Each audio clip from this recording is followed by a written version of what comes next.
मेरो नाम Kamala KC, crown ambassador नेपालबाट। हेलो एभ्रिवान, नमस्ते। म मीनाराम खड्का, काठमाडौँ नेपालबाट। सो तपाईहरु सबैजनालाई स्वागत छ। आज डिएक्सन नेपालले एउटा क्राउन एम्बेसडर पाएको छ। यो देशको इज्जत मान एकदमै उच्च भएको छ, संसारभरि फैलिएको छ। सो मलाई प्राउड छ डिएक्सन प्रति अनि मेरो देशप्रति। मलाई डिएक्सनमा आउनुको एउटा प्रेरणा एउटा यस्तो छ कि वास्तवमा म एउटा डिजिजको कारणले गर्दा मेरो हेल्थमा निकै ठुलो इस्यु थियो।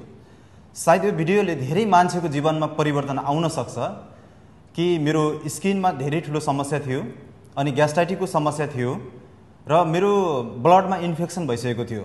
सो सायद मैले डिएक्सनको प्रोडक्ट पाउँथेन भने एकदमै मेरो जीवनमा धेरै ठुलो दुर्घटना हुन सक्थ्यो। किनभने डाक्टरको भनाइ नै के थियो भने त यति सानो कलिलो उमेरमा यस्तो डिजिज भयो, तँलाई यस्तो समस्या भयो जसले गर्दा तँलाई भविष्यमा धेरै ठुलो दुर्घटना हुन सक्छ तेरो शरीरमा भन्नुभएको थियो।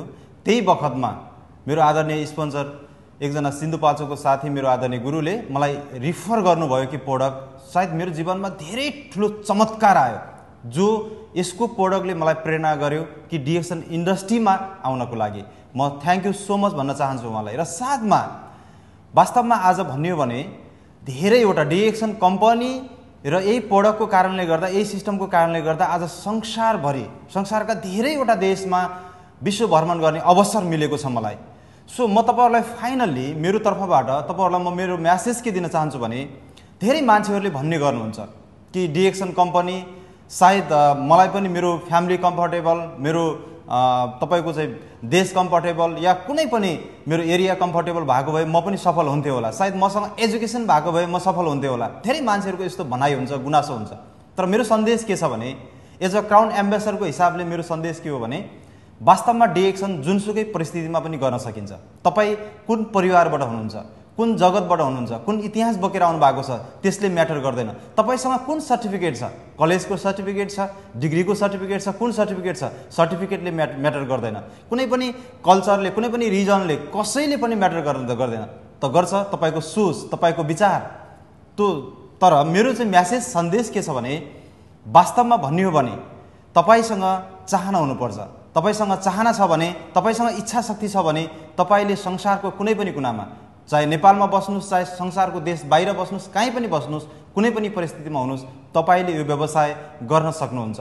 सो फाइनल मेरो तर्फबाट तपाईलाई अझै प्रेरणादायक भनाइ के छ भने वास्तवमा भन्यो भने म एउटा सामान्य परिवारबाट जन्म लिएको व्यक्ति हुँ। जो सामान्य परिवारबाट जन्म लिएको व्यक्तिले आज यो इतिहास रेकर्ड ब्रेक गर्न सक्छ भने तपाईँ झन् सक्षम हुनुहुन्छ, तपाईँले झन् गर्न सक्नुहुन्छ। सो आज म भित्र धेरै क्षमताहरू लुकेका रहेछन्। जब सफल भएँ अनि मलाई थाहा भयो कि मसँग यति धेरै ठुलो सम्भावना रहेछ भनेर। So thank you so much भन्न चाहन्छु म इन्टायर टिमलाई, इन्टायर वर्ल्डमा रहनुभएका सम्पूर्ण टिमलाई। किनभने आज यो तपाईहरुले मेरो लागि यति ठुलो सफलता कन्ट्रिब्युट गर्नुभएको छ, मलाई एकदमै प्राउड छ।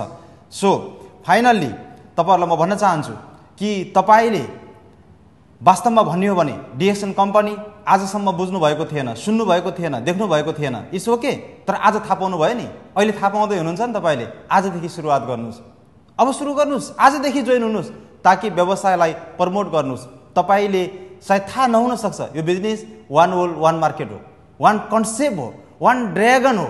सो म तपाईहरुलाई रिक्वेस्ट गर्छु प्रत्येक लिडरले जसले डिएक्सनको डिस्ट्रिब्युटर आइडी बनाइसक्नु भएको छ 20 कन्ज्युमरलाई फोकस गर्नुस्, बेस 20 मा जानुस् ताकि तपाईँ पनि भविष्यमा एक दिन क्राउन एम्बेसडर बन्न सक्नुहुन्छ। हरेक व्यक्तिलाई म रिक्वेस्ट गर्छु कसैले पनि 2, 4, 6, 8, 10 को कुरै नगर्नुस्।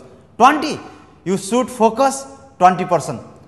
तपाईले जब 20 जनालाई फोकस गर्नुहुन्छ एक दिन चाहेर या नचाहेर तपाईँ यो कम्पनीको क्राउन एम्बेसडर बन्नुहुन्छ। सो म तपाईहरु सबैलाई रिक्वेस्ट गर्छु यो जो कसैले पनि यो व्यवसाय गर्न सक्छ तपाईको साथमा हामी छौं आज। किनभने यो देशलाई प्रतिनिधित्व गरेर आज संसारभरि हामीले लिडिङ गरिरहेका छौं। सो म रिक्वेस्ट गर्छु तपाईहरुले जब यो 20 लाई फोकस गर्नुभयो भने फेरि तपाईले पनि नेतृत्व गर्न सक्नुहुन्छ। तपाईको जित तपाईको हातमा छ, तपाईको भाग्य तपाईको निधारमा तपाईले आफै लेख्ने हो। कतिपय मान्छेहरूले भन्नुहुन्छ, फाइनली म तपाईलाई सन्देश दिन्छु, तपाईलाई यो गडले एउटा गिफ्ट, एउटा अवसर दिइराख्नु भएको छ, गड गिफ्ट पाइराख्नु भएको छ। भगवानले तपाईलाई चुक्कुल हानिराख्नु भएको छ तर तपाई चुक्कुल लगाएर भित्र बसिराख्नु भएको छ त कि तपाईको जीवनमा एउटा अवसर आइसकेको छ। So thank you so much, wish you all the best.